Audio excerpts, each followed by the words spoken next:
Hey Mike, looks like we got a book here. What's this book? Yes, we do. That's an interesting book. Now, this is a book that was co-authored by a journalist and a scientist. Um, these gentlemen came together to study a phenomena that was taking place in a particular part of Utah. I won't go into detail about that. You can read the book.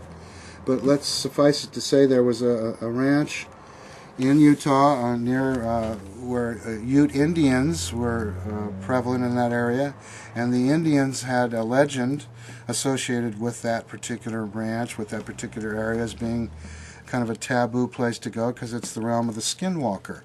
And these particular Indians believed that the skinwalkers were shapeshifters. They were bad beings that could disappear or change into other things at will, and they referred to them as skinwalkers, and it was a pejorative association. These were not good, and usually bad was associated with their presence.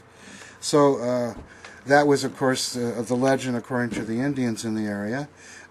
So the term was applied to this book because the scientists, while they were there, and they were there on behalf of the National NIDS, National Institute for Discovery Science, which was put together by Robert Bigelow and included people on the board such as Jacques Vallée. Now these are scientists and men who have studied things like UFOs.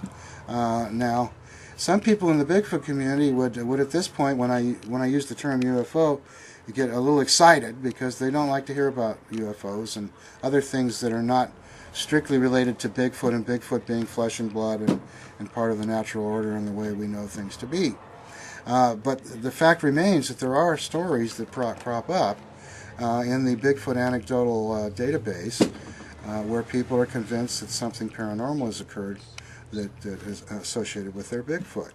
Now, part of the stuff that was going on at the Skinwalker Ranch fit in as a Bigfoot event. In other words, people were saying large bipedal primates in association with the cattle and this, that, and the other thing on the ranch. But they were also experiencing other paranormal phenomena like glowing orbs that would move quickly and change direction, 90-degree angles, anomalous light displays like that. And also there were invisible beings and invisible creatures and talk of werewolves. Now, werewolf, of course, is a classic example of a shapeshifter.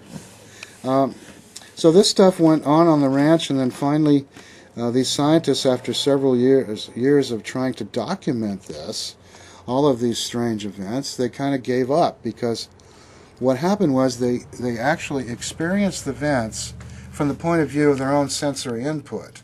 While they were there on location, they indeed experienced something invisible, or what appeared to be something invisible. They did see animals slaughtered and strange kinds of deaths to animals and things, and all sorts of strange phenomena. The whole gambit of paranormal type phenomena associated with especially UFOs and with like demonology and this sort of thing. So they observed these things with their own experience, their own eyes, their own sensory input, but they completely failed in being able to document this in a repeatable way for other people to observe or see, or for other scientists to be able to test. And they said that it was like a 10-ring circus. You'd have an event occur, and they'd say, okay, let's try for the next time this occurs. They'd set up the cameras, the recording devices. Well, the anomalous event never did reoccur. Or it reoccurred someplace completely different where they weren't prepared. And so they would then try to adjust, and they would put up cameras on posts and try to be watching everything at once. And everything they tried to do failed to actually prove that the things were going on, that they actually did witness in person themselves and in groups. So it's a very, very strange phenomenon that's taking place there. And I would suggest that some Bigfoot events fit into that category of being strange phenomena.